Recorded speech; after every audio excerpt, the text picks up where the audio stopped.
So this week has been a much more interesting week than I think many Ravens fans were anticipating. Ravens owner Steve Bisciotti came out, made a rare public appearance to do a interview on the Ravens YouTube channel alongside John Harbaugh. They discussed several different things, such as how they initially wanted Matt Ryan in the 2008 draft, but they didn't want to give up a lot of capital to trade up for him, so they instead went with Joe Flacco later on, around in the second round, I believe. They also discussed how they didn't believe. Well, Steve Bisciotti discussed how he didn't believe getting Lamar Jackson was as big a risk as people were making it seem like it was at the time. And then they also discussed like John Harbaugh basically kind of learning on the job when he first got here, and we were still looking for a quarterback because John, of course, had a special teams background before coming here. But one thing that definitely caught my attention was seeing how Steve Bisciotti, he was making it a point to try to get across the sense of urgency he has when it comes to wanting to get a Super Bowl. In his own words, he said he didn't want to wait another 12, 13 years in order to get back to the point of winning a Super Bowl. And of course, that makes sense, right?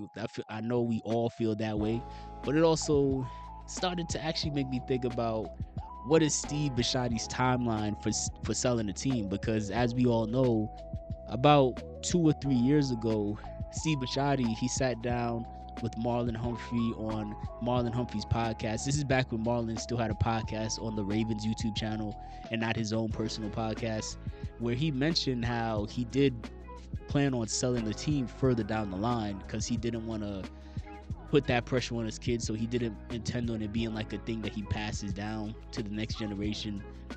And that was already 3 years ago, of course. And now when you think about the John Harbaugh extension that I believe should go into about 2029, it does also make you wonder, does part of the reason Steve Bisciotti has that sense of urgency, is that because he also wants to sell the team soon as well? Because that could be another factor that I've started thinking about. Like,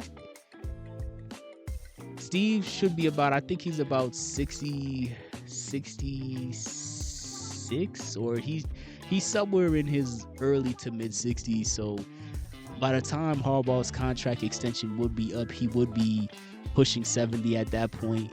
He may have a dream in mind of wanting to get a couple more Super Bowls, make it happen, and then be able to sell the team at an all-time high, and also have a bunch of the people in the staff that he likes be able to get a Super Bowl ring under their belt officially, like a Eric DeCosta, who, of course, even though Eric's been with the team the whole time, he was never officially the GM, and now he is. So he may want to get it for them as well, which is something that he did mention, is wanting to win that Super Bowl for Lamar, and then also wanting to win it for the other players on the team like Marlon Humphrey and Ronnie Stanley, and also the coaches and all of that.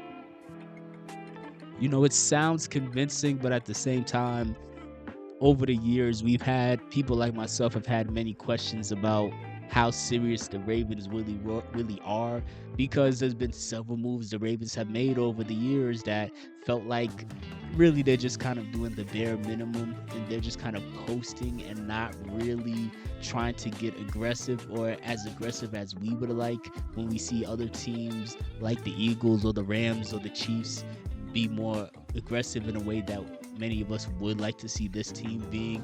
But regardless of that, Steve is expressing a feeling that all of us feel, is of wanting to get that Super Bowl. Again, it's been over a decade now. So not only has it been over a decade, but we've also have had several very traumatizing collapses in the playoffs over the past decade. Traumatizing enough to where the belief amongst the fan base has been declining rapidly, to the point where now many fans are starting to look at us as almost as if we're just like another version of like the Cowboys or something, and that's not a place that you want to be in. So if Steve really does have that sense of urgency, hopefully they're getting that message across to Eric DeCosta, because like I've said many times over the past several weeks, this draft is going to be extremely important. We can't afford another draft where we pick 11 players and only 2 of them actually end up mattering, and the other 9 either get cut or just are bench players who never see the field in the first place. Like, we need to hit on at least 5 picks.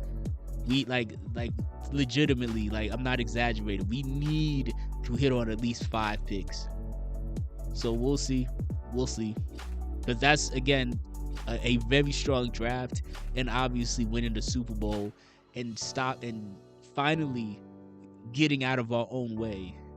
That'll be the only thing that could actually get everybody back on board. Because as of right now, you have more and more Ravens fans who are just kind of at a point where they're just kind of tuning it out, because when you keep having the same exact collapse, it's gonna make people just start to feel like, what's the point of even paying that much attention and getting that invested? It's just gonna let them down, and people don't want to get let down, obviously.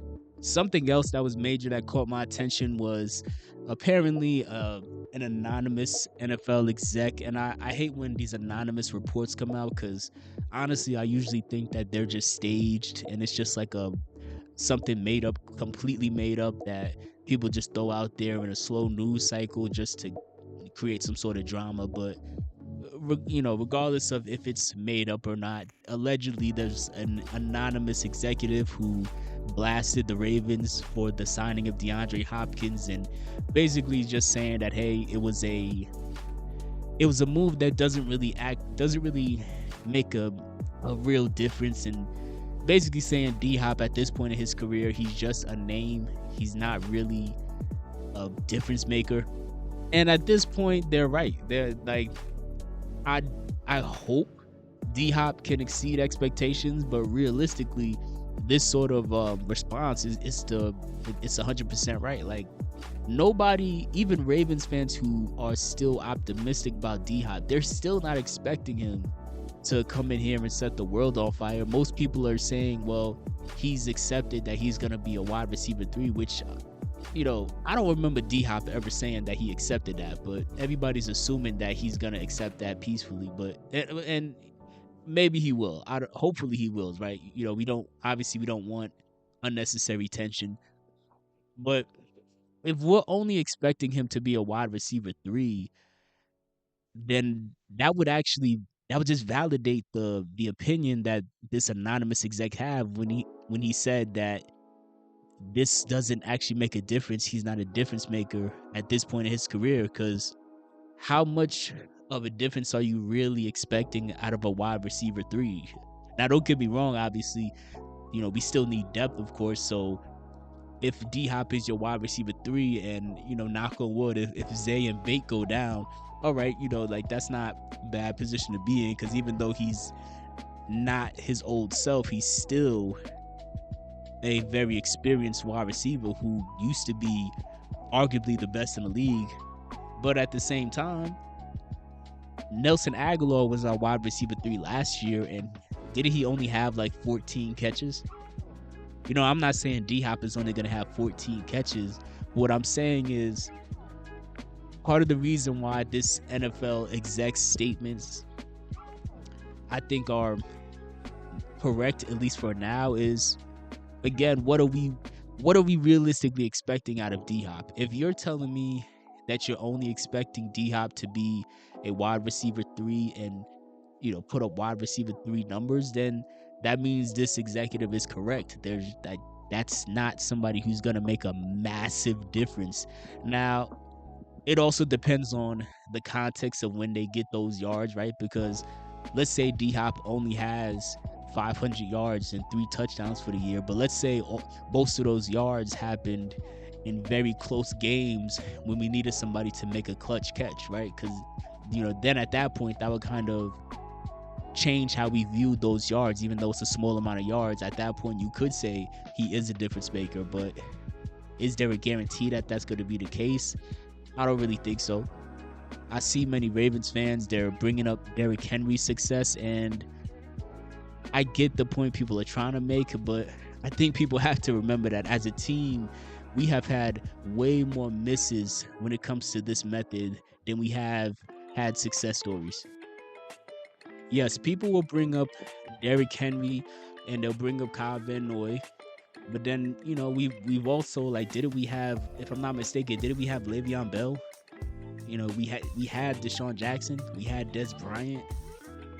Like, what's the other dude's name? Devontae Freeman or something? I can't remember the other guy's name, but my point is, we have had even though you have these rare occasions where we'll bring in a older veteran past their prime, and then we manage to squeeze, 2 to 3 really impressive years out of them.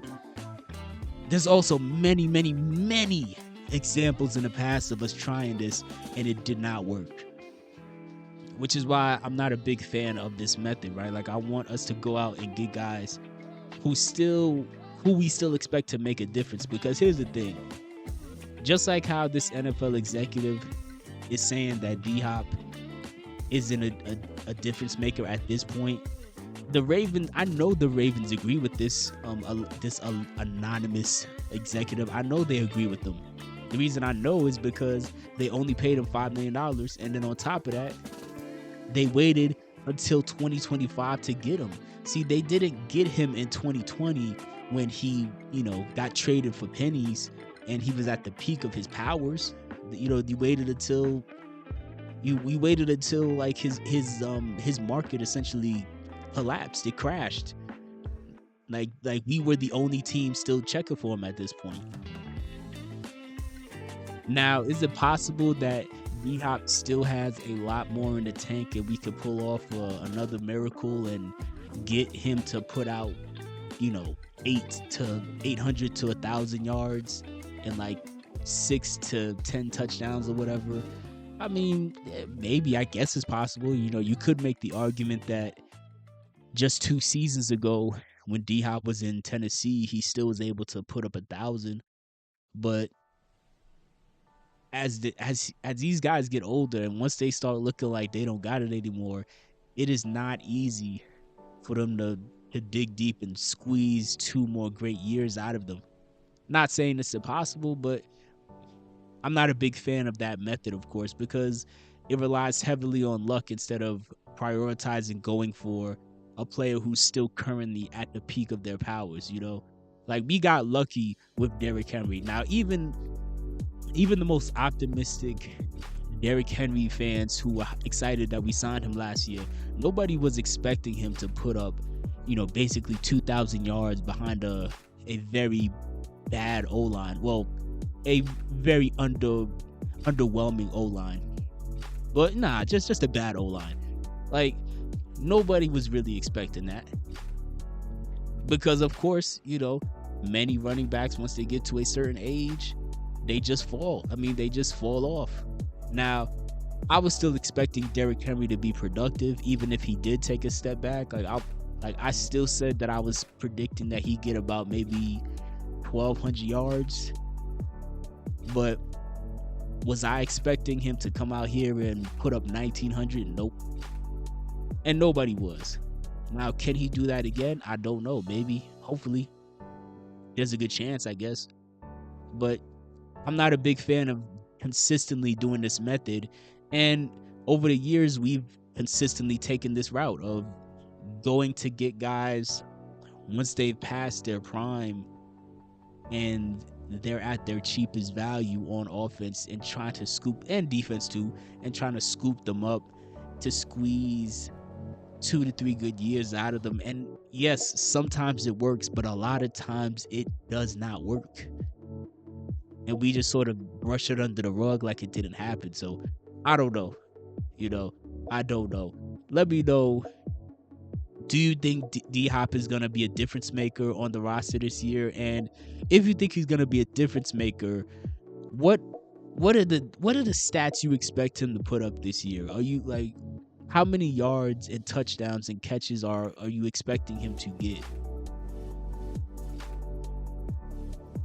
My hope is that he can at least get us about maybe 600 to 700 yards and about 5 touchdowns.